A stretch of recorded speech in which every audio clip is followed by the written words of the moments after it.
Bismillahirrahmanirrahim. Assalamualaikum warahmatullahi wabarakatuh. Waalaikumsalam warahmatullahi wabarakatuh. Innal hamdalillah hamdan katsiran tayyiban mubarakan fih kama yuhibbu rabbuna wa yardah. Wa asyhadu an la ilaha illallah wahdahu la syarika lah. Wa asyhadu anna Muhammadan abduhu wa rasuluh. Allahumma salli wa sallim ala nabiyyina Muhammadin sallallahu alaihi wasallam wa ala alihi wa ashabihi wa man tabi'ahum bi ihsanin ila yaumiddin, amma ba'd. Ikhwani fillah rahimani wa rahimakumullah. Alhamdulillah, dengan izin dan pertolongan dari Allah pertemukan kita kembali dalam majelis ilmu yang mulia ini setelah libur bulan Ramadan dan juga hari raya Idul Fitr. Tidak lupa ana mengucapkan taqabbalallahu minna wa minkum salihal a'mal kullu amin wa antum bi khairin. Semoga Allah menerima segala amal ibadah kita di bulan Ramadan dan semoga Allah senantiasa memberikan kesehatan dan keafiatan kepada kita semua. Amin, Allahumma amin. Ikhwani fillah rahimani wa rahimakumullah. Pada pagi hari ini yang biasanya kita mengkaji kitab Qaulul Mufid ala Kitab Tauhid, karena ini masih permulaan setelah liburan, kita awali dengan kajian tematik terlebih dahulu yang diberikan judul oleh ikhwah tentang tanda seseorang diampuni dosanya oleh Allah Ta'ala. Memang para ulama tidak menyebutkan ada ciri-ciri khusus orang yang dapat ampunan setelah Ramadan itu. Hanya saja secara umum para ulama membagi ada dua perkara yang bisa dijadikan tanda seorang hamba itu mendapat ampunan Allah setelah Ramadan. Apa saja dua tanda tersebut? Yang pertama, orang yang dapat ampunan Allah, tandanya setelah Ramadan, dia adalah hamba Allah yang diterima amal ibadahnya. Hah? Kurang kencang. Berarti harus pakai speaker bisa. Jadi tanda seorang hamba diampuni oleh Allah adalah hamba Allah yang diterima amal ibadah Ramadannya. Itulah kenapa para ulama salaf terdahulu selalu menekankan kita ini lebih perhatian untuk diterimanya amal. Di antaranya Ibnu Rajab menukil perkataan sahabat Ali bin Abi Thalib radhiyallahu anhu yang beliau berkata, kunu liqabulil amali asyaddah timaman minkum bil amal. Jadilah kalian orang-orang yang lebih perhatian untuk diterimanya amal, bukan sekedar beramal saja. Jadi perhatian kita supaya amal kita diterima itu harusnya kita lebih perhatian daripada cuma sekedar beramal saja. Karena orang yang diterima amalnya itu pasti orang yang dapat ampunan Allah Ta'ala. Begitu juga perkataan Malik bin Dinar.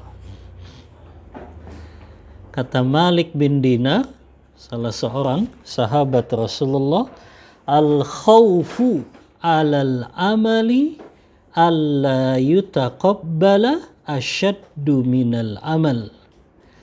Memiliki rasa takut amal kita tidak diterima oleh Allah, harusnya itu yang lebih kita perhatikan daripada hanya sekedar beramal saja. Kemudian Ibnu Rajab menyebutkan tanda-tanda amal Ramadan seseorang diterima oleh Allah Ta'ala.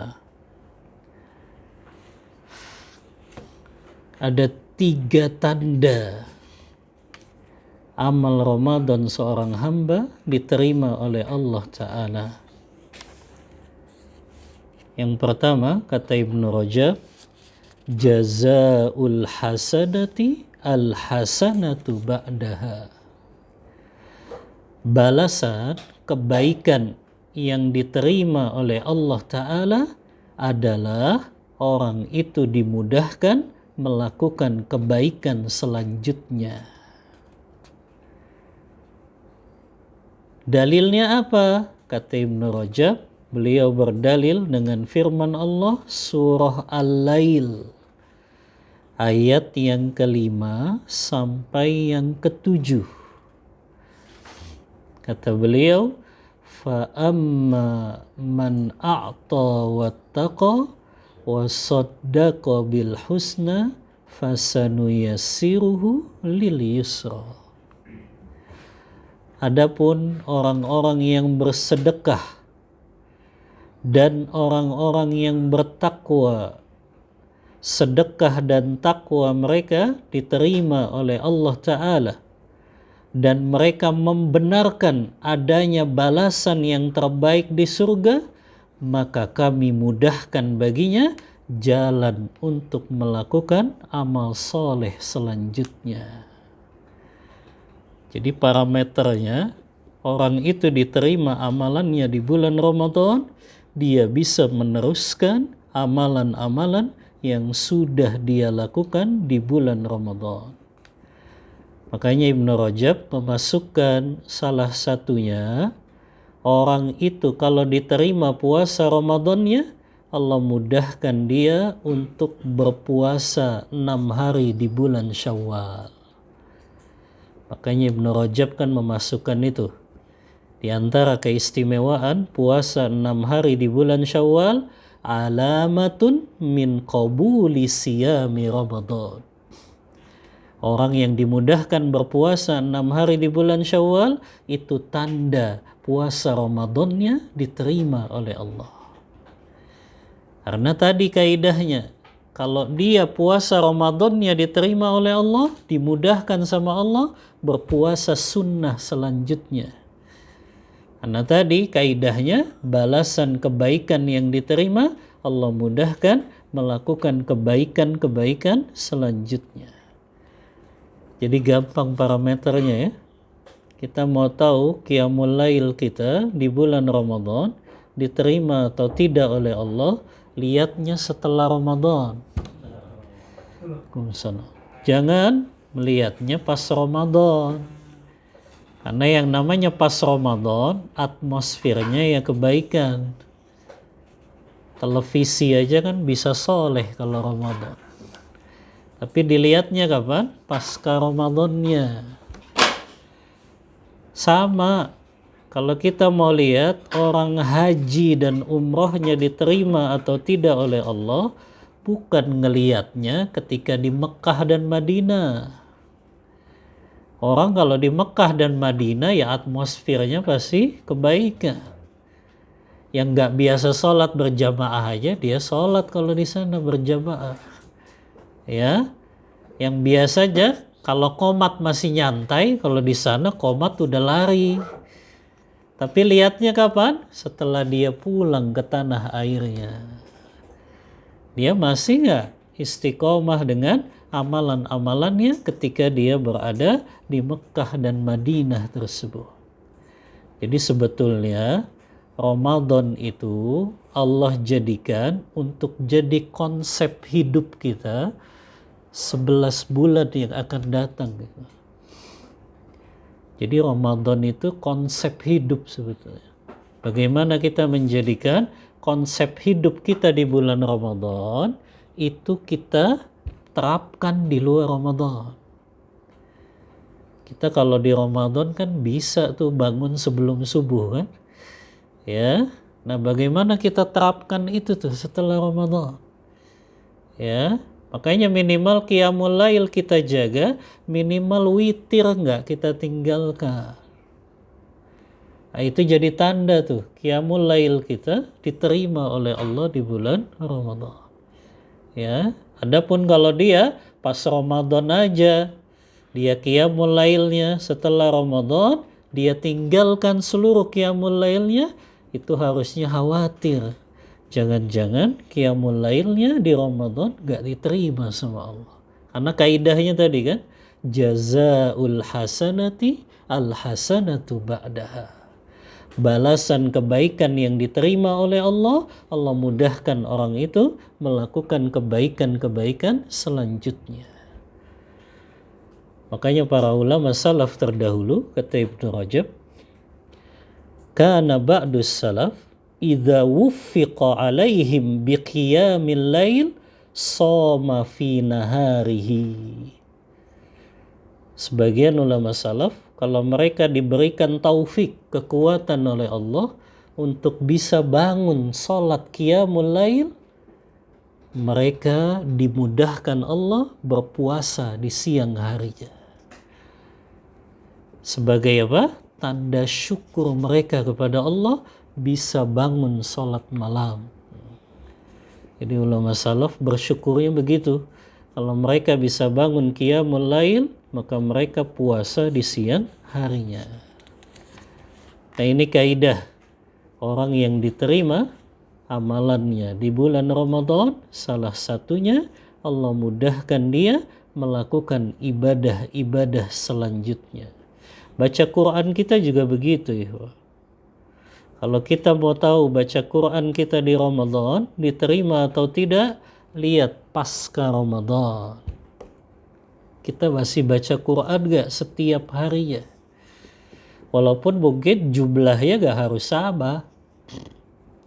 Kalau di Ramadan kan mungkin antum bisa tuh satu hari 1 juz, satu hari 2 juz. Tapi lihat pasca Ramadannya, nggak harus sama 1 hari 1 juz, tapi minimal tiap hari dia bisa baca Quran, itu jadi tanda baca Qurannya di Ramadan diterima oleh Allah Ta'ala. Tapi sebaliknya tadi, kalau dia di Ramadan rajin baca Quran, setelah Ramadan nggak nyentuh Quran lagi, itu jadi tanda baca Qurannya nggak diterima oleh Allah. Nah, ini tanda yang pertama orang diterima amal ibadahnya di Ramadan ketika dia bisa meneruskan amalan-amalan soleh ya pasca Ramadan. Ya. Jadi Ramadan itu sebetulnya konsep hidup kita di luar Ramadan. Kita coba terapkan. Sama Mekah Madinah itu konsep hidup sebetulnya. Kita terapkan kalau kita lagi di Mekah dan Madinah, kita pulang ke tanah air, kita terapkan tuh. Kalau antum umroh kan begitu kan? Pengennya sebelum azan sudah di Masjidil Haram. Ya. Atau kalaupun sudah azan, ya sudah cepet-cepet tuh. Ya. Apalagi qomat, ya sudah lari kita. Bisa nggak kita terapin itu ketika kita pulang ke tanah air? Ya. Nah, itu konsep namanya. Bagaimana konsep Mekah Madinah, konsep Ramadan ini kita bawa di luar Ramadan ini. Nah, ini diantara tanda amal Ramadan seorang hamba diterima oleh Allah. Yang kedua, tanda amal ibadah Ramadan seorang hamba diterima oleh Allah, kata Ibnu Rajab, Allah jadikan di dalam hatinya rasa khawatir amalnya tidak diterima oleh Allah. Jadi justru Orang yang amalnya diterima di Ramadan, dia justru khawatir amalnya di Ramadan tidak diterima oleh Allah. Misalnya. Makanya kan antum sering dengar para ulama salaf terdahulu doanya sampai kapan? 6 bulan setelah Ramadan. Kenapa mereka sampai seperti itu? Karena ada khawatir, mereka takut amalan-amalan mereka nggak diterima di Ramadan. Makanya Allah abadikan sifatnya para sahabat Rasulullah dalam surah Al-Mu'minun ayat yang ke-60. Ini kan menceritakan para sahabat ini. Walladzina yu'tuna ma atau wa qulubuhum wajilah annahum ila rabbihim raji'un. Orang-orang yang mereka memberikan apa yang mereka persembahkan kepada Allah dengan hati penuh rasa takut karena mereka tahu mereka akan kembali kepada Rabbnya. Al-Hafiz Ibnu Katsir dalam tafsir beliau, Tafsirul Qur'anil Azim, ketika menafsirkan ayat ini, beliau menjelaskan perkataan Rasulullah ketika ditanya oleh Aisyah tentang ayat ini. Kata Aisyah, "Ya Rasulullah, ada orang yang dia datang membawa amalnya untuk Allah, tapi kok hatinya dalam keadaan takut. Ahumul ladzina yaznun, apakah mereka orang yang berzina? Ahumul ladzina yashrabunal khamra, apakah mereka orang yang minum khamr? Ahumul ladzina yasriqun, apakah mereka orang yang mencuri?" Apa jawaban Rasulullah? Kata beliau, la ya banata siddiq. Bukan. Yang dimaksud ayat ini adalah humul ladzina yusallun. Mereka orang-orang yang rajin salatnya. Humul ladzina yatasaddaqun. Mereka orang-orang yang rajin sedekahnya. Humul ladzina yasumun. Mereka orang-orang yang rajin puasanya. Walakin yakhafun alla yataqabbalallahu minhum. Tapi mereka takut amal mereka tidak diterima oleh Allah. Jadi justru orang yang muncul khawatir amalnya nggak diterima oleh Allah, mereka lah tanda amal mereka justru diterima oleh Allah Ta'ala. Mereka lah ini yang dapat ampunan setelah Ramadan selesai. Jadi rasa khawatir ini harus muncul dalam hati kita. Makanya di ayat selanjutnya itu ulaikahum yusari'una fil khairat. Orang kalau khawatir amalnya nggak diterima di Ramadan, dia akan mempercepat kebaikan-kebaikan selanjutnya. Beda kan dengan orang yang sudah merasa cukup. Saya kan sudah banyak amal di Ramadan, sudahlah nggak usah beramal lagi. Tapi orang yang khawatir amalan Ramadan yang nggak diterima, dia akan justru bersegera lagi melakukan kebaikan. Karena dia khawatir amalan Ramadannya belum tentu dia terima. Makanya dia bersegera melakukan kebaikan-kebaikan selanjutnya setelah Ramadan. Nah ini ciri yang kedua. Orang yang memang diterima amalnya di Ramadan dan mereka mendapat ampunan dari Allah Ta'ala. Ya. Yang ketiga, di antara tanda orang yang amalnya diterima oleh Allah Ta'ala adalah, kata Ibnu Rajab, setelah Ramadan selesai, mereka memperbanyak mohon ampun dan berdoa agar amal mereka diterima oleh Allah. Jadi mereka perbanyak istighfar Istighfar ini untuk menutupi kekurangan-kekurangan amal mereka di Ramadan. Dan mereka terus berdoa kepada Allah Karena tadi mereka gak merasa pede dengan amalnya. Apalagi amalnya penuh kekurangan, penuh cacat, ya. Siapa di antara kita yang merasa perfect kan puasa Ramadannya?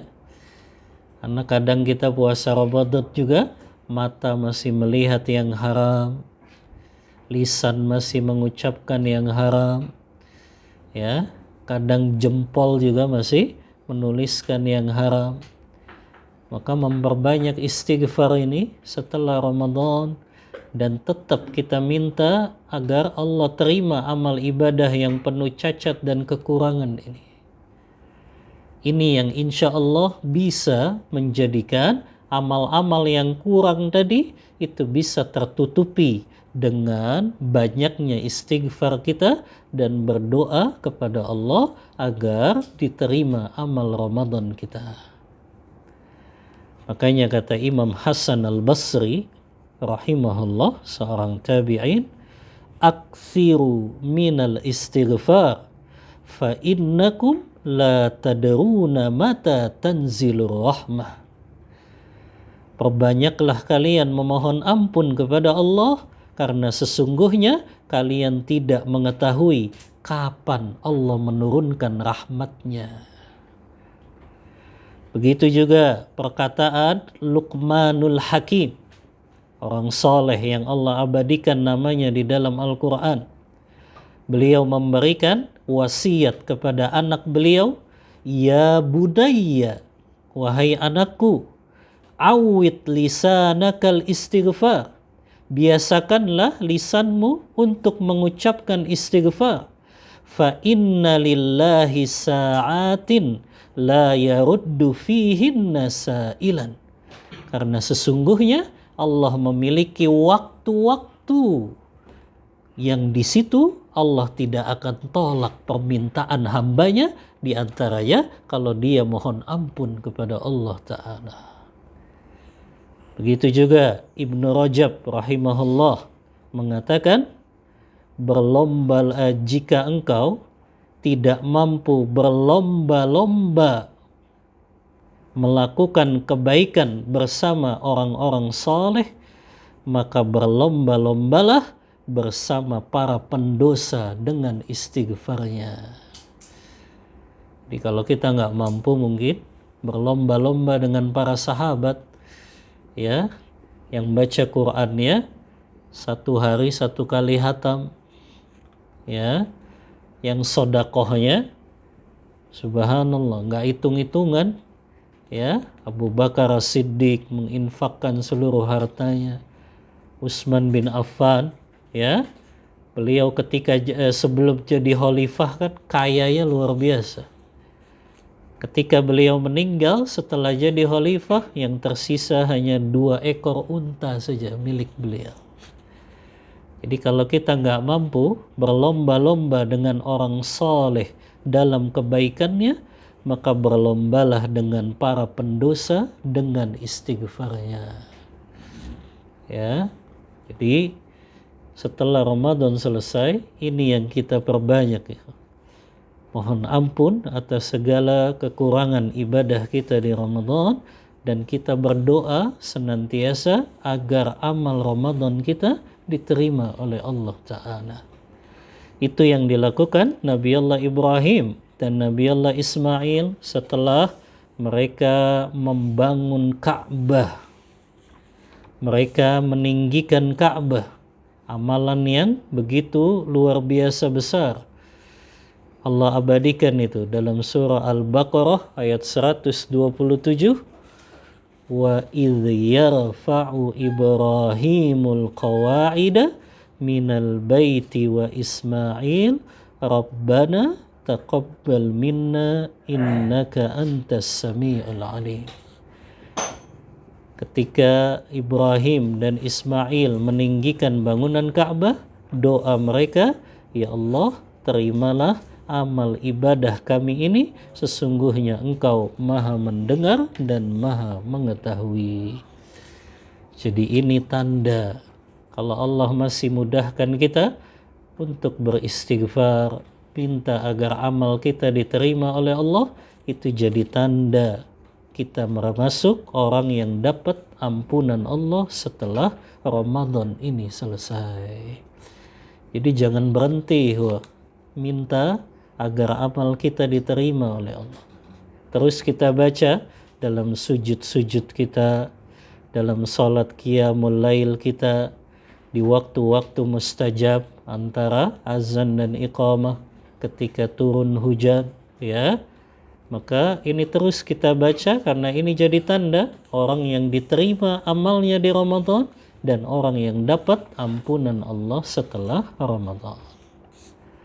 Nah, ini perkara yang pertama. Orang yang dapat ampunan di bulan Ramadan, mereka yang amal Ramadannya diterima oleh Allah Ta'ala. Dan ini yang harus kita lebih perhatian. Sampai-sampai Ali bin Abi Thalib dan Abdullah bin Mas'ud ketika 1 Syawal sebelum salat Id, mereka berteriak di hadapan kaum muslimin yang lain dan berkata,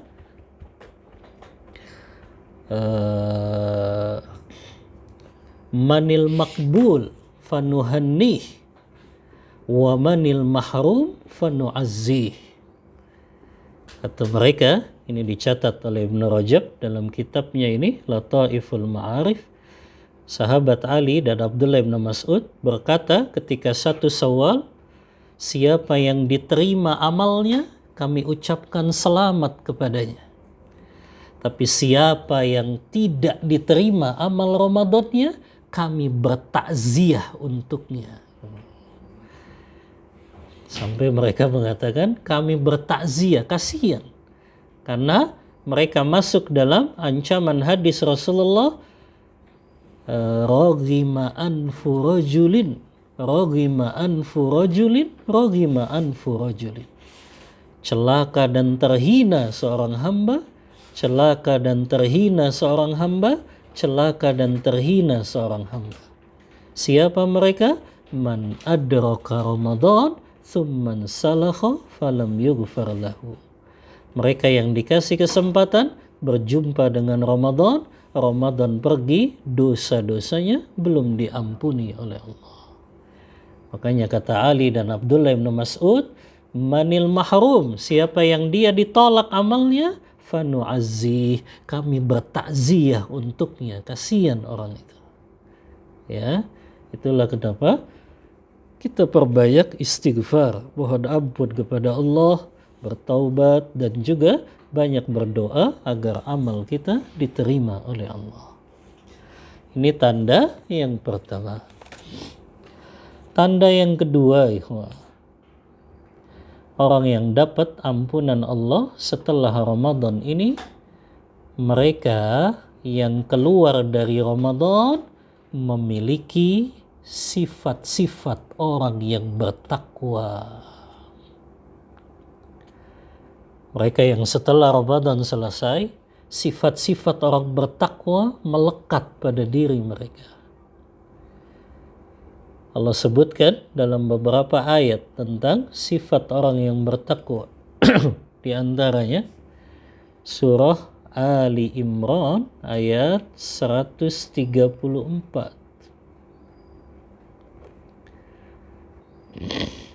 Yang Allah mengatakan tentang sifat orang yang bertakwa, alladzina yunfiquna fis sarai wad dharra wal kadhiminal ghaidha wal 'afina 'anil nas.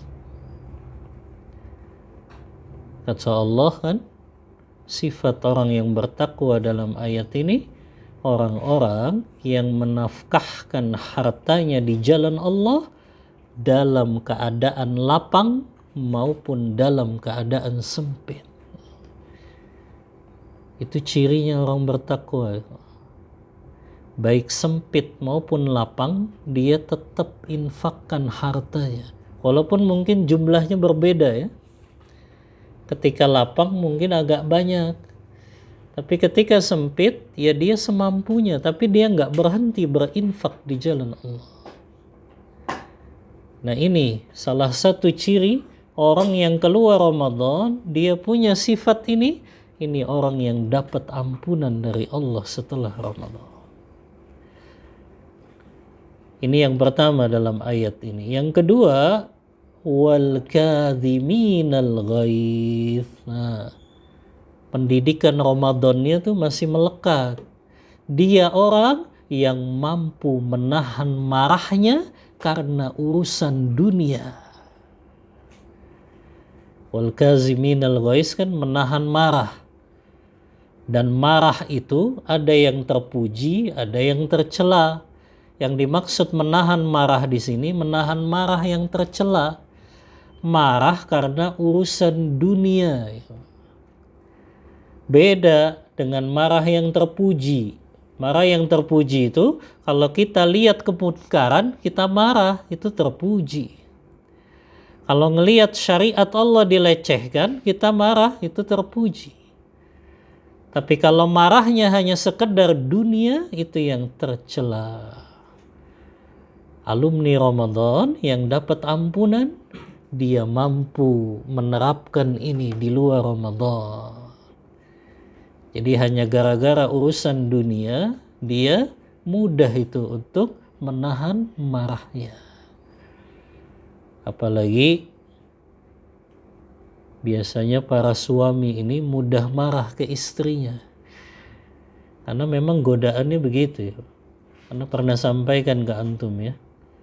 Kalau di luar rumah, kita digoda oleh 10 sampai 100 syaitan. Di dalam rumah kita bisa digoda 1000 syaitan. Makanya mudah tuh kita marah ke istri. Karena godaannya memang begitu. Kan kita tahu hadisnya, syaitan itu paling senang kalau memisahkan suami dengan istrinya. Itu amalan yang prestisius tuh bagi syaitan. Ya, makanya antum jangan aneh kalau di dalam rumah bawaannya pengen marah terus ke istri. Ya, padahal kesalahan-kesalahan kecil ya, Pak. Terlambat siapin makan, terlambat bukain pintu, terlambat nyiapin pakaian, subhanallah. Ya, nah, alumni Ramadan harusnya berubah tuh setelah Ramadan. Ini tanda orang yang bertakwa. Hanya gara-gara urusan dunia, marahnya luar biasa. Nah ini hati-hati, mudah sekali syaitan ya menggoda kita dalam urusan ini nih. Kadang kita nggak sadar. Ya, pokoknya kalau masuk rumah bawaannya pengen marah aja. Ya, padahal di luar sama teman-temannya ketawa-ketawa gitu. Giliran masuk rumah, istrinya diomelin, anaknya dimarahin, ya. Nah ini ingatan tuh, di dalam rumah 1000 syaitan menggoda kita. Ya, karena mereka memiliki amalan yang paling prestisius, yaitu memisahkan suami dengan istrinya. Maka menahan marah untuk urusan dunia itu terpuji. Bahkan Allah jadikan sebagai sifatnya orang yang bertakwa. Makanya Ibnu Katsir ketika menafsirkan ayat ini dalam tafsirul Qur'anil Azim, kata beliau, haula'i min sifati ahlil jannah.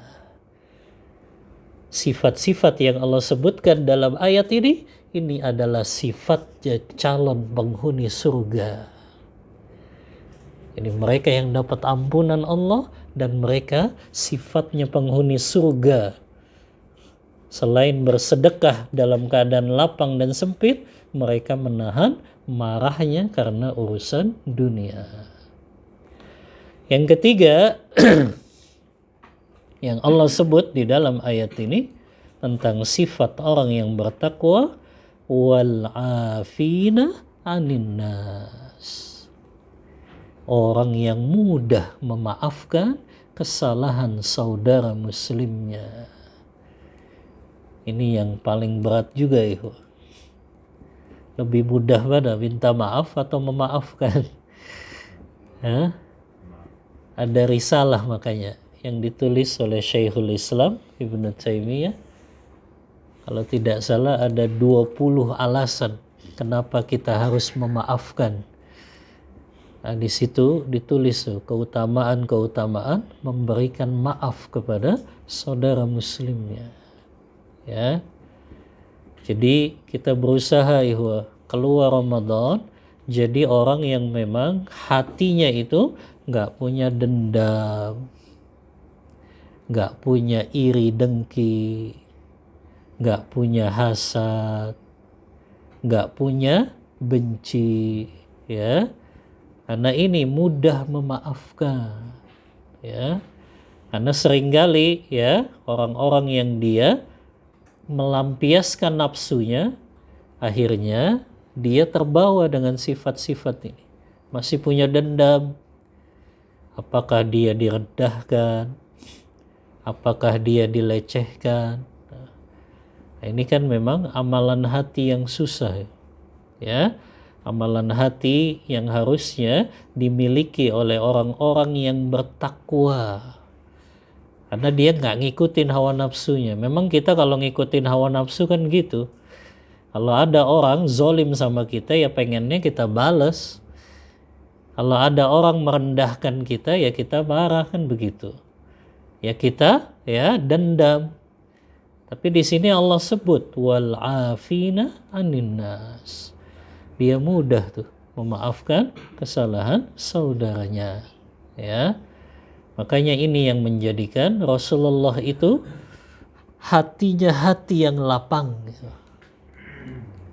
Makanya turun kan surah Al-Insyirah itu.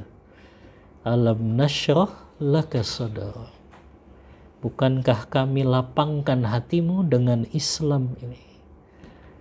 Di antara ciri kelapangan hati Rasulullah gak pernah punya dendam kan? Ya, walaupun memang sulit meneladani yang seperti ini. Ya, tapi kita berusaha karena ini jadi sifatnya orang yang bertakwa. Dia mudah memaafkan kesalahan saudaranya. Wal afina anin nas. Ya. Tapi ini dua tanda orang yang memang dapat ampunan Allah ketika dia amalnya diterima oleh Allah. Yang kedua, sifat-sifat orang yang bertakwa melekat pada dirinya.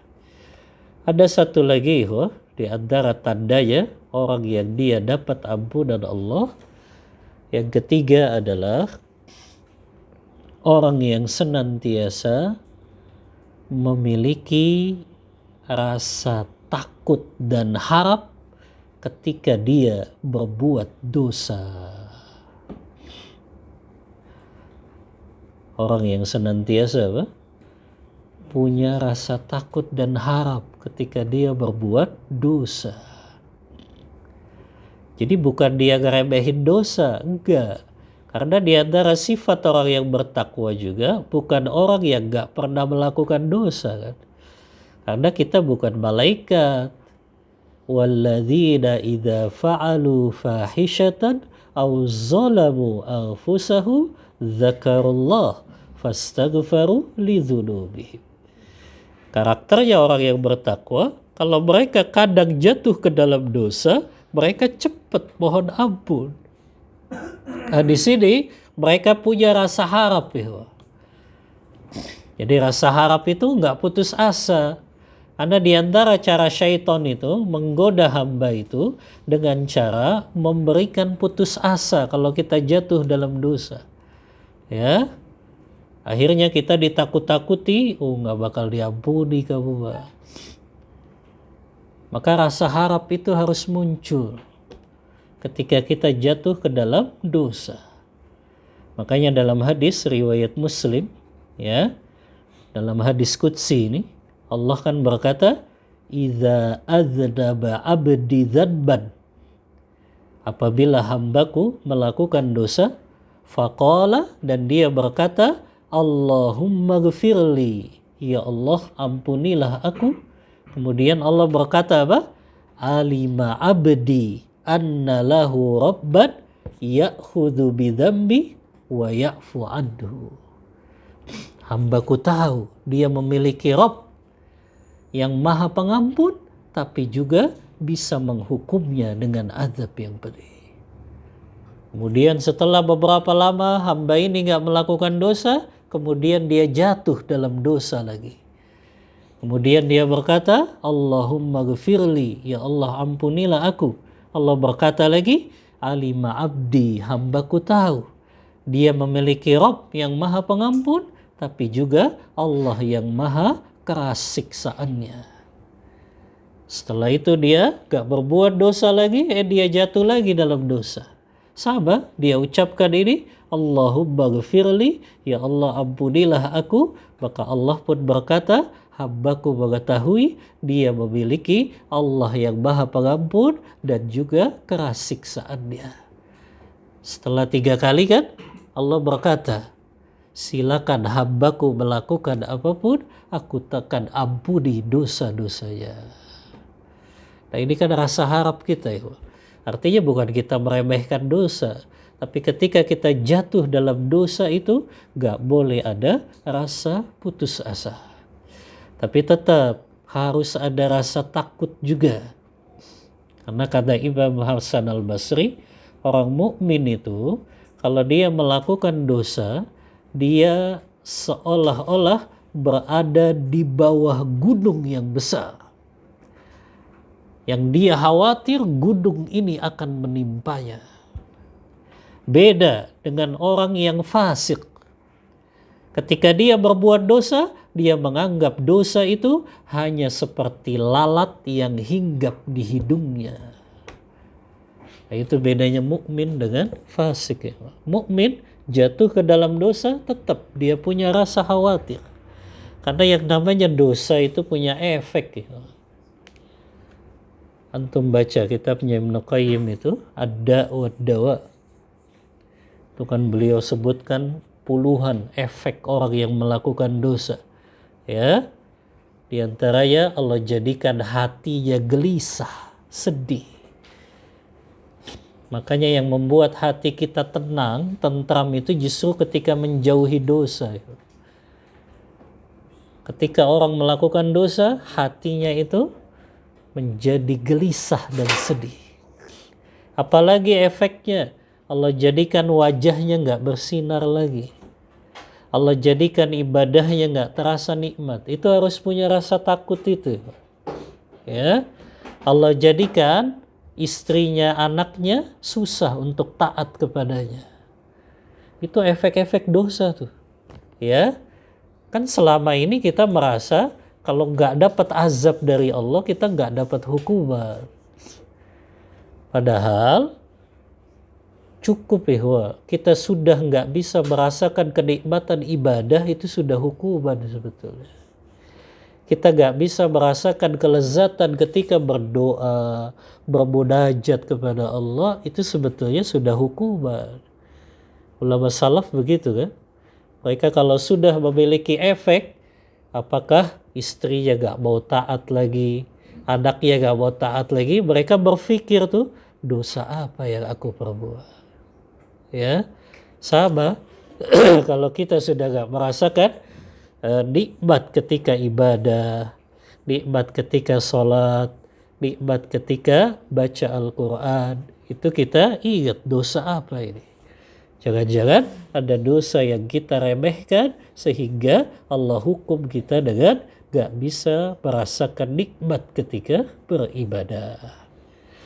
Maka tanda yang ketiga harus punya 2 ini ya. Rasa takut dan rasa harap ketika jatuh ke dalam dosa. Takut dengan hukuman Allah tadi. Karena orang yang beriman itu akan disegerakan hukumannya di dunia itu, ketika dia melakukan dosa. Beda dengan orang fasik, orang kafir, memang Allah tunda hukuman mereka nanti di akhirat yang lebih pedih. Tapi orang beriman, Allah segerakan hukumannya di dunia ini kalau mereka jatuh ke dalam dosa. Nah itu rasa takut muncul kalau kita berbuat dosa. Tapi juga kita punya rasa harap. Makanya kata Ibnu Qayyim, al-khawf wa raja, rasa harap dan rasa takut ini seperti 2 sayap burung yang dua-duanya harus seimbang. Walaupun memang sebagian ulama ya ada yang lebih menguatkan rasa harap harus lebih besar. Kapan rasa harap harus lebih besar? Saat kita jatuh ke dalam dosa menurut sebagian ulama. Ya. Yang gitu, kemudian Ibnu Qayyim mengatakan seperti ya 2 ekor sayap burung yang itu selalu seimbang ketika burung itu terbang.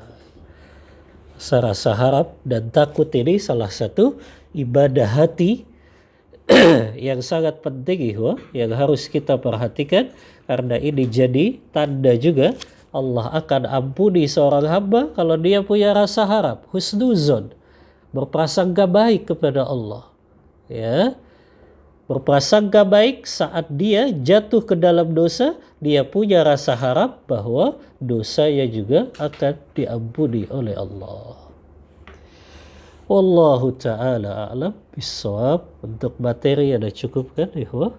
Kita buka diskusi dan tanya jawab. Wassallallahu ala nabiyyina Muhammadin wa ala alihi wa sahbihi wasallam. Tafadhal. Nah, Ada 2 pertanyaan Ustaz. Yang pertama, apakah masih bisa disebut kita itu gemar berinfak atau bersedekah? Jadi ketika awalnya kita gemar berinfak pada fakir miskin, ke masjid, ke rumah yatim piatu. Namun sekarang tuh dipindahkan kebiasaan itu kepada orang tua, kepada kerabat, karib kerabat yang satu rahim lah hubungannya gitu. Apakah masih bisa disebut gemar infak atau bersedekah? Karena sudah tidak terlihat lagi yang biasanya selalu mengisi atau memberikan ke orang-orang, terus sekarang langsung ke keluarga yang terdekat gitu. Nah yang kedua, minta jelaskan apakah dosa zina itu merupakan sebuah hutang yang harus dibayar? Dosa apa? Zina. Dosa zina itu apakah hutang yang harus dibayar dan harus dibayar oleh anak-anak dan keturunan kita juga gitu? Nah itu minta penjelasannya, karena saya ada pernah mendengar bahwa ini hutang harus dibayar nih. Nah kalau misalnya ini artinya harus dibayar juga oleh anak atau keturunan kita gitu. Maksudnya hutang dibayar dengan apa? Ya, macam-macamnya juga gitu. Harus Oh, dibayar juga. anak keturunannya gitu. Iya. Kayak gitu. Allah musta'an. Minta Iya. Terima kasih. Iya, jazakallah khairan. Pertanyaan yang bermanfaat ya. Yang pertama tentang infak atau sedekah ya. Memang bersedekah yang paling baik itu adalah bersedekah untuk orang tua dan kerabat kita yang paling utama. Dan ini menjadi haknya kerabat kita. Haknya kerabat ikhwah itu harus didahulukan daripada selain kerabat kita. Makanya Allah jelaskan urutan hak-hak hamba-hambanya di dalam surah An-Nisa ayat 36 itu. Wa'budullaha wa la tusyriku bihi syai'a wa bil walidaini ihsana wa bidzil qurba ya wal yatama wal masakin wal jari zil qurba wal jaril junubi was sahibi bil jabbi wa binis sabil. Itu kan urutan hak-hak makhluk ya setelah hak Allah. Yang pertama Allah sebut berbuat baik kepada kedua orang tua kalian. Maka yang utama, apalagi suami, dia masih punya kewajiban untuk menafkahi orang tuanya. Ya. Nafkah suami itu yang pertama, yang paling wajib itu kepada orang tua itu. Baru kemudian kepada istri, baru kemudian kepada anak-anak, baru kemudian kepada kerabat-kerabat. Ya, jadi urutan nafkah itu begitu. Ya, orang tua yang paling utama. Jadi kalau seseorang yang dulunya dia infaknya ke fakir miskin, anak yatim, tapi sekarang dia kepada orang tua kerabat, maka dia disebut dengan sedekah juga. Malah itu sodakoh yang memang harus lebih didahulukan. Namun kalau kita masih punya kelapangan harta, ya tetap diperhatikan fakir miskin dan juga anak-anak yatim ini. Jadi kalau kita sudah nafkah ke orang tua, kemudian sodakoh ke kerabat, masih ada kelebihan, ya kita usahakan kepada fakir miskin. Ya, karena kalau kita lihat dalam sirah perjalanan hidup Rasulullah dan para sahabat, mereka itu senantiasa memperhatikan fakir miskin. Ya, makanya kenapa golongan fakir miskin ini selalu jadi orang yang berhak menerima zakat mal, zakat harta, yang berhak menerima zakat fitrah, ya. Karena mereka harus diperhatikan. Jangan sampai ada orang fakir miskin yang justru dia meninggal gara-gara dia nggak punya makanan sedikit pun. Nah itu bisa berdosa kaum muslimin. Kalau ada saudara muslim yang miskin meninggal dunia karena kelaparan atau nggak punya makanan. Jadi tetap dia disebut ya sodakoh. Memang itu sodakoh yang prioritas ya, yang hukumnya wajib, yaitu kepada orang tua, kepada istri, kepada anak, dan kepada kerabat-kerabat kita. Ya. Siapa yang dimaksud kerabat itu? Hah? Siapa yang dimaksud kerabat? Hah? Hah? Kerabat apa definisinya? Ya? Mahram. Berarti selain mahram bukan kerabat. Sepupu kerabat bukan? Sepupu kan bukan mahram. Kerabat bukan?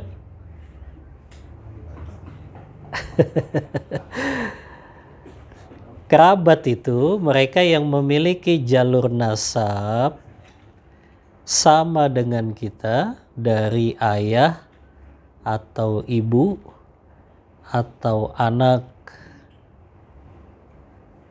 Jadi sepupu itu atau saudara kita ya, saudara kandung kita. Jadi mereka punya nasab dengan kita dari ayah, ibu, saudara kandung kita, kemudian anak kita. Nah itu namanya kerabat ya.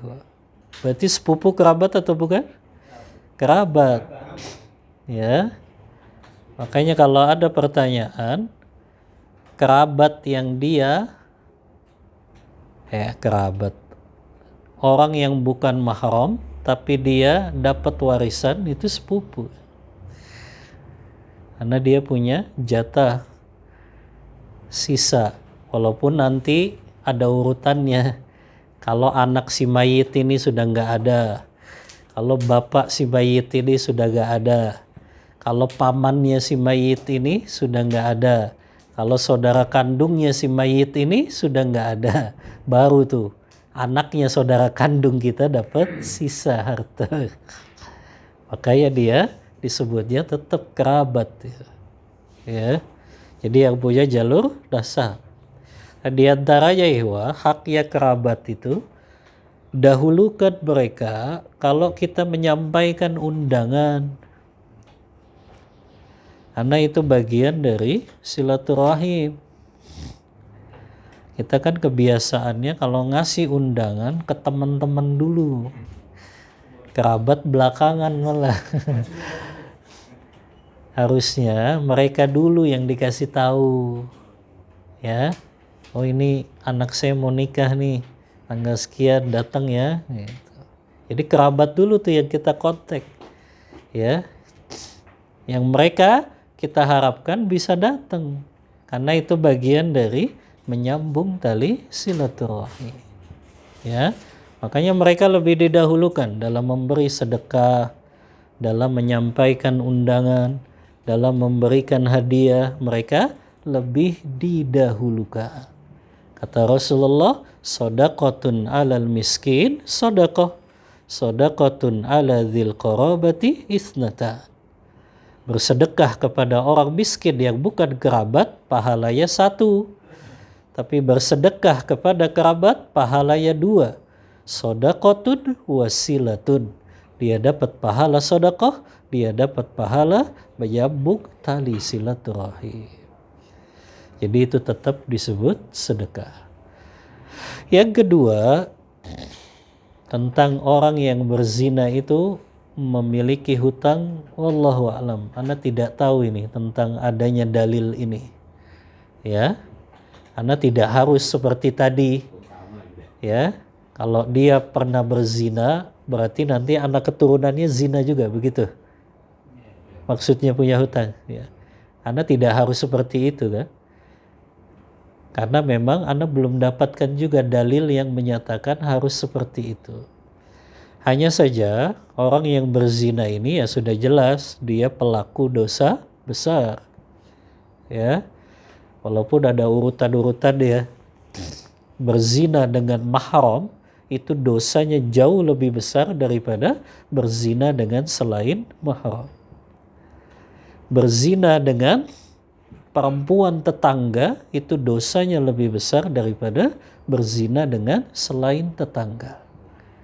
Ya. Berzina dengan kerabat juga termasuk. Itu dosanya lebih besar daripada berzina dengan selain kerabat. Ya. Jadi ada ya tingkatan-tingkatannya memang. Tapi yang pasti dosa zina ini lebih besar. Dosa zina ini dosa besar dan pelakunya wajib bertaubat. Ya, wajib bertaubat. Adapun perkataan yang mengatakan kalau di sebuah rumah melakukan zina, maka 40 rumah yang lain akan dapat sialnya. Nah itu Anda belum dapat hadisnya kayak gitu. Hanya saja memang ada hadis yang secara umum saja. Idza zahara zina wa riba fi qaryatin faqad ahallu bi anfusihim azaballah.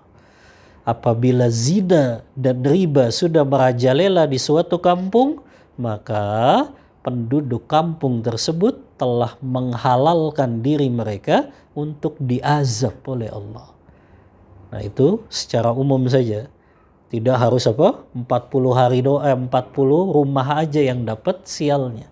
Tapi secara umum, kalau di situ ada yang berzina dan itu tidak diingkari oleh orang yang tahu, dibiarkan kemunkarannya, maka itu bisa menjadi sebab sebagai turunnya azab Allah. Ya. Itu kalau zina dan riba sudah merajalela. Ya. Sekarang riba ini malah ke kampung-kampung ya, merajalelanya. Di kota sudah mulai surut, tapi di kampung makin banyak. Ya. Karena kemarin berkunjung ke rumah salah seorang sahabat, daerah kampung lah. Dekat rumah dia itu pusat gadai itu jaraknya cuma 100 meter, 200 meter. Ya. Sini gadai lagi, sini gadai lagi. Ya, itu di kampung ternyata merajalela. Belum lagi ada bang emok. Ya. Dan dia cerita memang seperti itu. Jadi mereka pinjam ya 300.000, bayarnya 600.000 nanti dengan panen sawah mereka. Ternyata merajalela tuh di daerah-daerah kampung. Nah ini yang dikhawatirkan. Kalau di suatu kampung sudah merajalela zina dan riba, mereka telah menghalalkan diri mereka diazab oleh Allah. Itu yang Anda tahu, hadis yang sahihnya tentang bahaya melakukan zina. Wallahu ta'ala a'lam bissawab. Ada lagi ikhwah. Fadal. Bagaimana hukum kepada kita yang melihat status kadang kita berteman tidak hanya dengan orang muslim saja. Orang Nasrani juga kadang berteman dari lingkungan kerja atau lingkungan rumah dan kita men-save nomornya.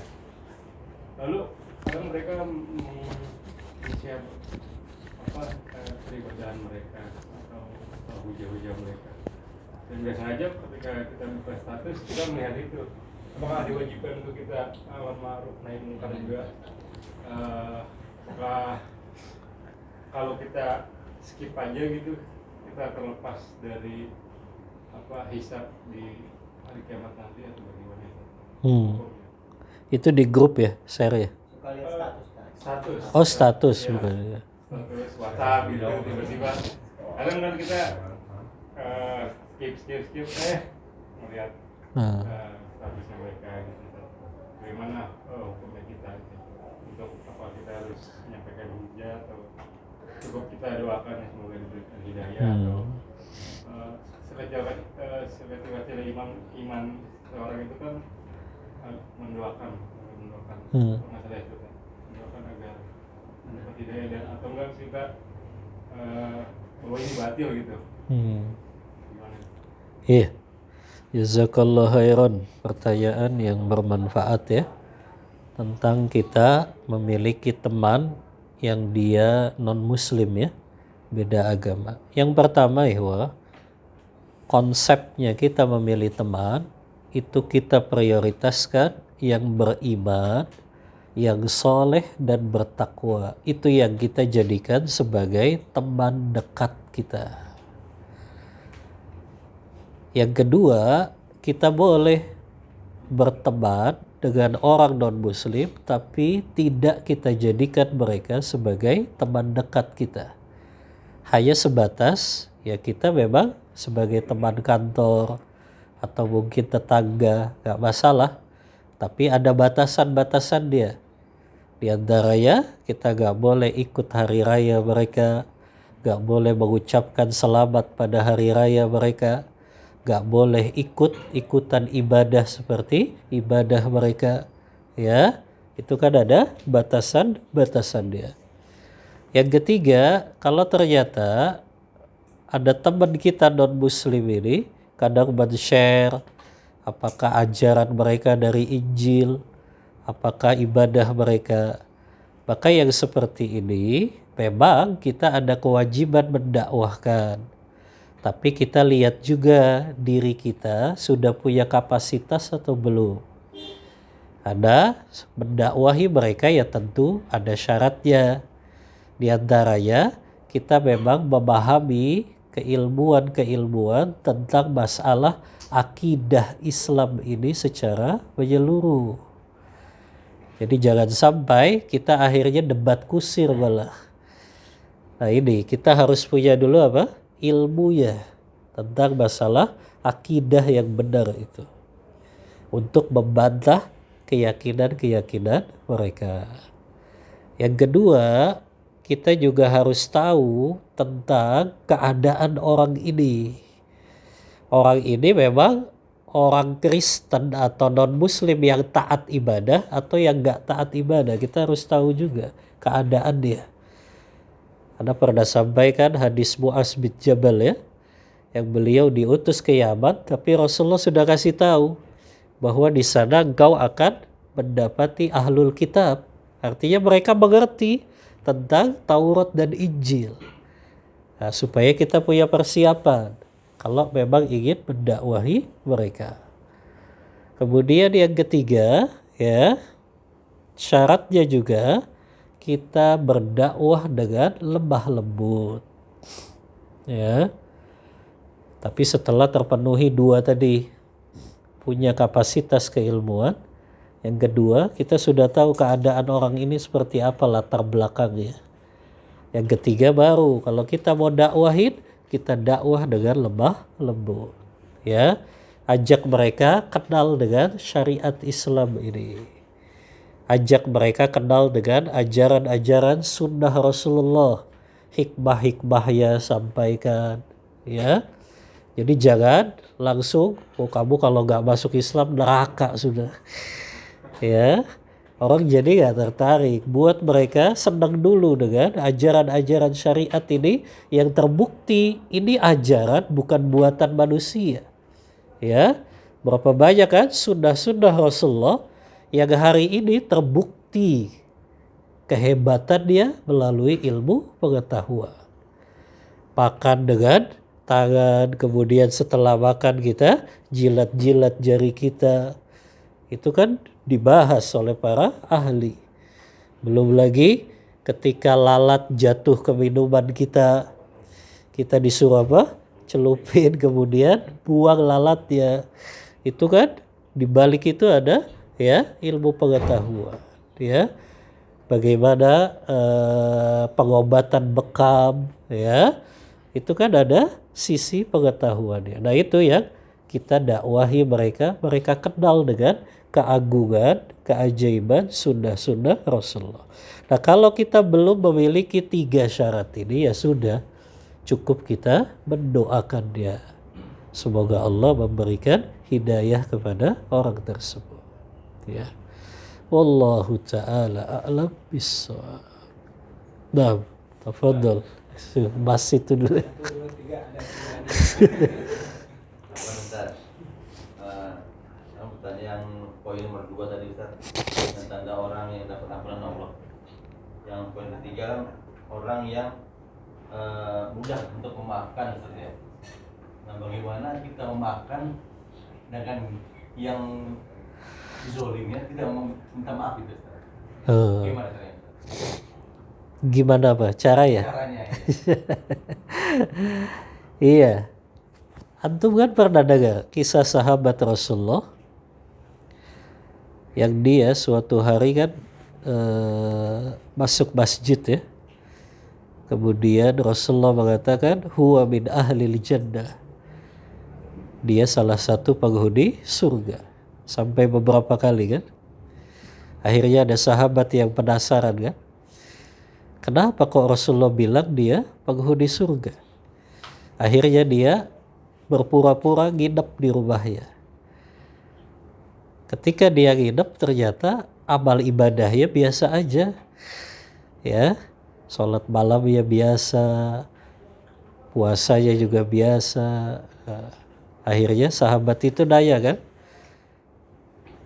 aku lihat engkau amalannya biasa, tapi kenapa Rasulullah kok mengatakan engkau calon penghuni surga? Akhirnya dia cerita kan, saya punya satu amalan yang saya gak pernah ceritakan dengan siapapun. Di antaranya, kata beliau, setiap mau tidur, saya sudah maafkan seluruh kesalahan saudara-saudara saya. Artinya dia gak nyimpen dendam. Ya, setiap mau tidur sudah dia ikhlaskan kesalahan saudara-saudaranya. Oh, ini berat memang. Ya, tapi begitu tadi sifatnya penghuni surga. Jadi walaupun orangnya gak minta maaf, dia sudah maafin. Sudah saya ikhlaskan ya Allah. Ya, di dalam hati. Ya, makanya memang gak perlu nunggu orang itu minta maaf. Cukup setiap mau tidur sudah. Seluruh kesalahan saudara saya ikhlaskan. Ya. Nah, ini yang jadi salah satu tanda ya orang itu dapat ampunan Allah, dan dia memang ciri-ciri penghuni surga. Jadi begitu caranya. Kalau antum mau maafin, walaupun dia gak minta maaf, sudah sebelum tidur antum sudah maafkan. Ya, gak ada dendam lagi, gak ada benci lagi ke orang itu. Begitu cara memaafkan dia. Wallahu ta'ala a'lam bissawab. Nyambung yang tadi memaafkan Ustaz. Ya, nyambung nanti ini beda. Ini misalkan ada teman kita yang istilahnya menzolimi kita ya Ustaz ya, dengan karena saking dekatnya dia tuh jadi merasa berbohong tuh seperti biasa gitu. Nah, ada suatu kasus yaitu membohongi orang tersebut, temannya ini gitu. Sehingga merasa tertipu nih dengan uang lah ya, berupa uang, dia tertipu uang yang sangat besar misalkan bisa ratusan juta misalkan. Setelah diselidiki ternyata yang menipu ini tuh temannya gitu. Nah, dengan kezalimannya itu si temennya ini udah memaafkan, tapi tetap ada istilahnya pengen si uangnya itu dikembalikan. Apakah itu termasuk memaafkan sepenuhnya gitu, Ustaz? Atau sebagian gitu? Karena melihat kan mungkin si temennya ini lagi kesulitan atau apa, tapi ada anak-anaknya yang istilahnya bisa mengcover atau mengganti itu misalkan, karena anaknya dia udah tinggi malah misalkan, bisa jadi mungkin kedepannya bisa membantu ayahnya untuk membayar hutang itu, misalkan menjadi hutang kan itu ya Ustaz. Tapi secara perbuatannya teman itu udah mengikhlaskan, maksudnya udah memaafkannya. Tapi untuk yang materialnya ini yang dirugikan ini dia tidak menerima, pengennya baliklah gitu kan. Mungkin ya ada yang lebih berhak kalau misalkan uang itu diterima dan diikhlaskan, kemudian ada kerabat yang lain yang lebih berhak gitu kan. Iya, jazakallah khair. Pertanyaan yang bermanfaat ya. Kalau kasusnya seperti tadi, orang dizolimi, ditipu gitu ya, dalam masalah keuangan, dia sudah maafkan, tapi dia tetap minta uang itu diganti gitu ya. Wallahu a'lam, kalau ini dia berarti memaafkannya belum keseluruhan. Karena dia masih minta ganti materi. Karena pernah sampaikan hadis juga itu, riwayat Bukhari di asalnya, tentang seseorang yang sering meminjamkan uang kan. Kata Rasulullah, kada rajulun yudayinun nas, ada orang yang sering minjemin uang kepada tetangga-tetangganya. Setiap jatuh tempo hutangnya dia kirim kan utusannya untuk nagih.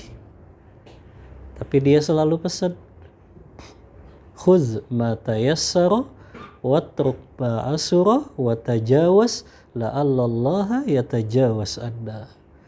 Kata orang itu kepada utusannya, ambil mereka yang bisa bayar hutang, tinggalkan mereka yang gak bisa bayar hutang, maafkan mereka yang gak mampu bayar hutang, semoga Allah memaafkan kita. Terus kata Rasulullah, akhirnya kan meninggal majikan itu. Dan pada hari kiamat, majikan itu disidang oleh Allah. Ditanya, hal amilta khairan qat, kamu punya amalan baik gak dulu ketika di dunia? Kata majikan itu, saya dulu sering minjemin uang. Setiap jatuh tempo, saya kirim utusan. Tapi saya pesan ke utusan itu, ambil mereka yang bisa bayar hutang, tinggalkan mereka yang gak bisa bayar, maafkan mereka, semoga Allah memaafkan kita. Nah, kemudian Allah kan berkata kan pada hamba tersebut, al-yaum, pada hari ini kata Allah, faqad ghafartu laka, aku ampuni seluruh dosa-dosamu.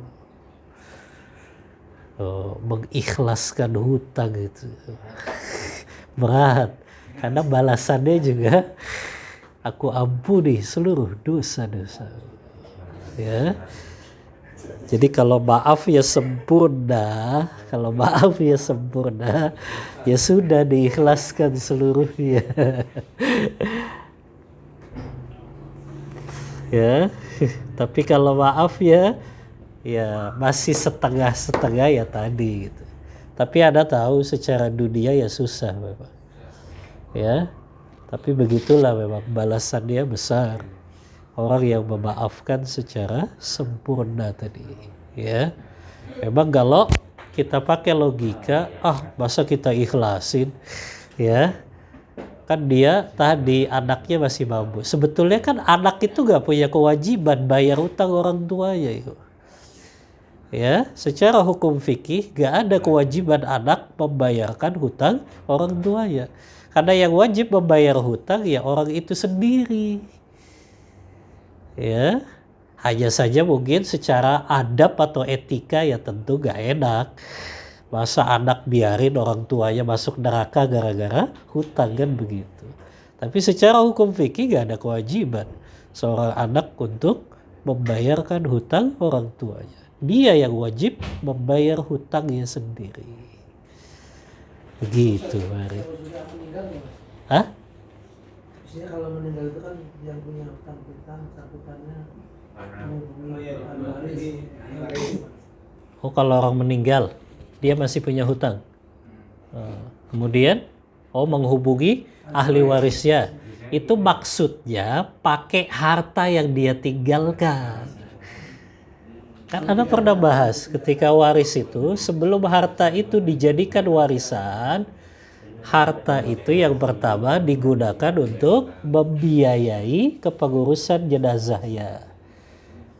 Jadi biaya kain kafan, biaya pemakaman tuh diambil dari harta dia sendiri, bukan harta ahli waris. Ya, yang kedua apa? Hutangnya.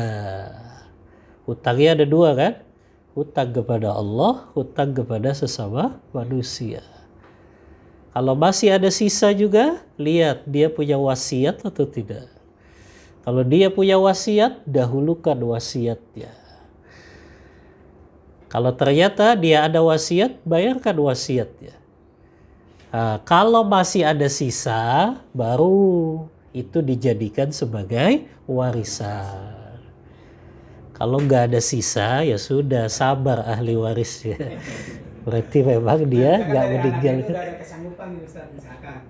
Yaudah nanti hutang ayah saya dibayar sama saya aja misalkan. Itu nggak apa-apa ya berarti? Iya, nggak apa-apa. Karena ada kesanggupan dari Iya. Itu anaknya berbakti. Kalau memang anaknya mau menanggung, ya boleh. Ya. Sebagai bentuk ya bakti dia anaknya diubah. ingin membayarkan.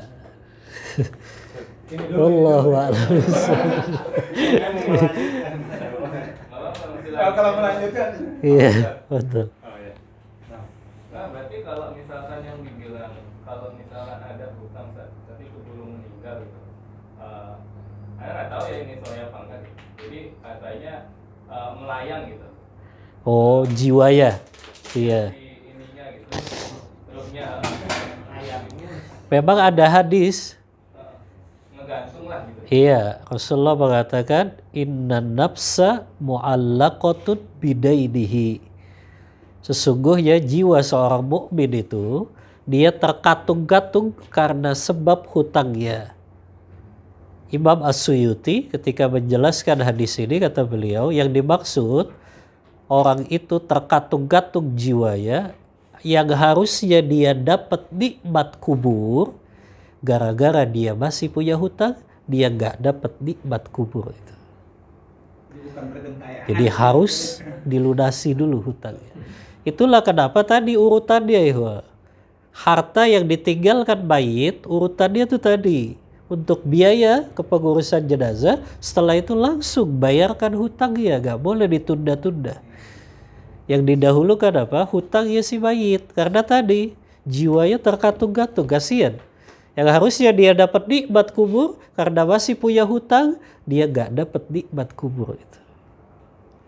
Ya, apalagi sampai hari kiamat gak dibayarkan. Ya. Katung-katung juga azab tetap turun.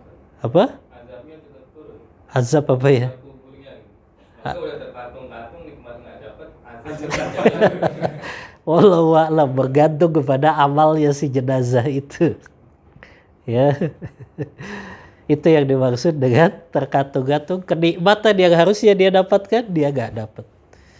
Ada sebab masih memiliki hutang. Wallahu ta'ala a'lam bissawab.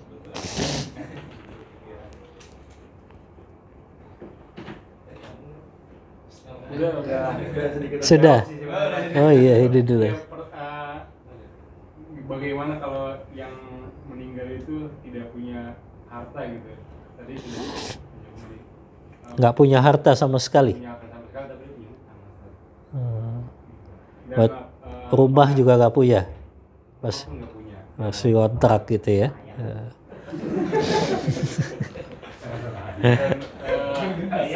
apakah itu diwajibkan untuk anaknya sebagai bentuk baktinya membayarkannya atau Ikhlaskan saja. Iya. seperti itu. Iya, jazakallah khair. Pertanyaan bermanfaat. Kalau ternyata si mayit ini tidak punya aset apa-apa, tapi dia punya hutang, ya.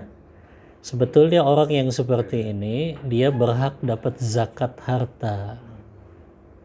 Itu yang dimaksud dengan al-gharimin. Orang yang punya hutang tapi nggak punya aset untuk bayar hutangnya.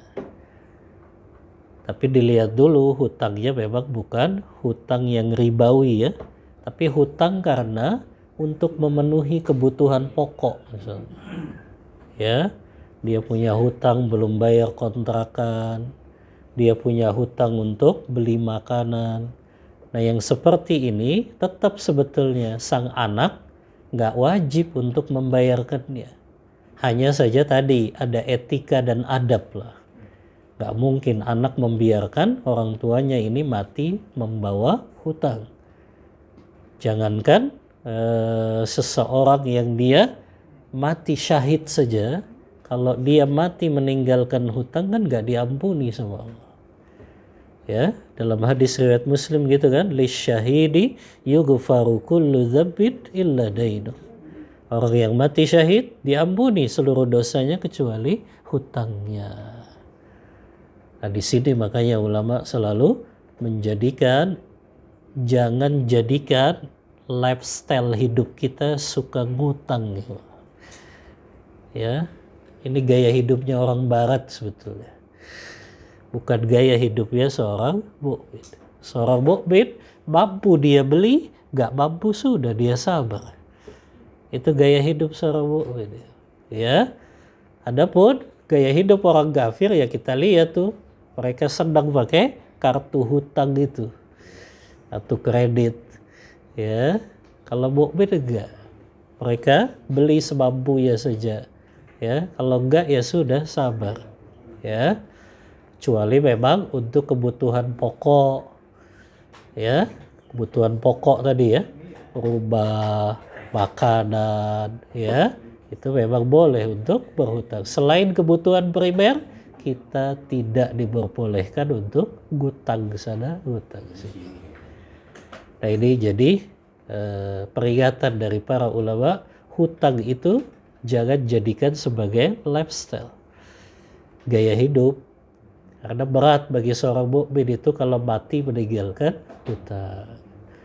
Wallahu ta'ala a'lam bis-shawab. Nah, tafadhol. Di luar tema Ustaz, tapi saya butuh jawabannya Ustaz. Bagaimana hukumnya memberi hadiah kepada guru yang menikah, guru sekolah, ataupun misalkan punya anak, yang mana kan kalau kita di sini kalau ada pernikahan atau mengunjungi orang yang punya anak kan sudah ma'ruf, sudah urf kita memberi hadiah. Tapi posisinya ini adalah guru sekolah dan ada yang mengkoordinir juga, salah satu wali murid yang mengkoordinir untuk kedatangan maupun untuk mengunjungi ataupun untuk hadiahnya. Itu bagaimana Ustaz hukumnya? Baik.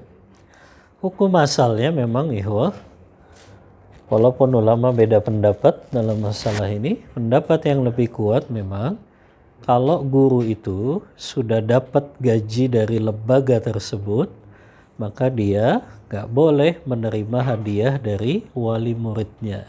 Ini hukum asal ya.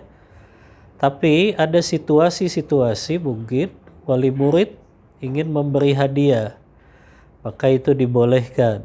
Yang pertama, setelah anaknya lulus dari lembaga tersebut. Yang kedua tadi, kalau memang dalam situasi ya seperti guru ini melaksanakan pernikahan atau melaksanakan hajatan, maka itu dibolehkan dengan syarat sang guru tidak mengetahui siapa yang memberinya. Jadi antum gak usah nulis nama gede-gede. Ya. Oh, dikoordinir ya. Ya, hadiah saja kan, berarti yang penting nggak tertulis di situ nama-nama orang yang memberi hadiah. Misalkan dari kelas ini. Ya, pokoknya hadiah aja gitu. Anda khawatir tadi muncul apa? Ya, ketidakadilan lagi nanti ketika dia melakukan apa? Penilaian. Oh ini fulan kasih saya hadiah. Oh ini fulan enggak. Sesoleh-solehnya Ustadz, kalau dikasih yang kayak gitu ya tetap aja terpengaruh ya. Ya, terpengaruh di lembaga ya. Makanya sudah Anda rekomendasikan itu ke Albina dan alhamdulillah sudah keluar kan suratnya. Ya. Itu karena Anda yang disuruh neliti itu pendapat para ulama fikih. Ya, Anda yang ditugaskan dan Anda sampaikan apa adanya. Alhamdulillah keluar rekomendasi dari mudir langsung. Ya. Nggak boleh memberikan kecuali langsung kepada pihak atasan kan, supaya kalau ke atasan ya sudah dia nggak tahu siapa yang memberinya. Karena kalau langsung dari orang tua kepada gurunya, oh dia tahu ini yang memberi. Tapi kalau dari atasan itu boleh, karena kenapa? Nggak tahu siapa yang memberi itu. Pokoknya dia dapat hadiah aja. Gitu. Begitu masalahnya. Wallahu ta'ala a'lam bissawab. Terkait ini sih, was-was dan khawatir sama amalannya nggak diterima gitu kan. Itu ada cara pembedaannya gimana? Dan apa was-was itu hanya dalam sholat gitu? Apakah ada dalam ibadah lainnya? Iya, jazakallah khair. Bisa dibilang ada was-was, tapi tentu beda antara was-was dengan khawatir amalnya nggak diterima. Kalau was-was ya dia cuma sekedar takut doang, tapi nggak diiringi dengan amal selanjutnya. Beda dengan orang yang khawatir amalnya nggak diterima tadi. Kata Allah, ulaika hum yusari'una fil khairat. Mereka justru semakin bersegera melakukan amal-amal yang lain. Karena mereka khawatir, oh saya khawatir amal saya nggak diterima, saya lakukan amal terus saja. Ya, karena minimal ada satu yang diterima, itu insya Allah sudah menjamin kita masuk surga. Jadi kalau was-was, ya dia cuma mikirin aja. Ya, ada rasa takut, tapi nggak diiringi dengan apa? Amal. Tapi orang yang khawatir, dia akan terus beramal. Di antara amalnya tadi, dia terus berdoa agar amalnya diterima oleh Allah. Itu bedanya antara was-was dan khawatir. Wallahu ta'ala a'lam bissawab. Ada lagi ikhwah.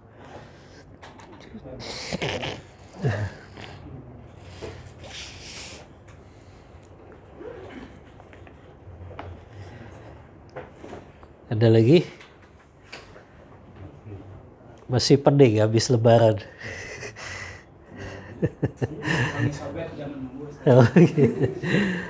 Iya.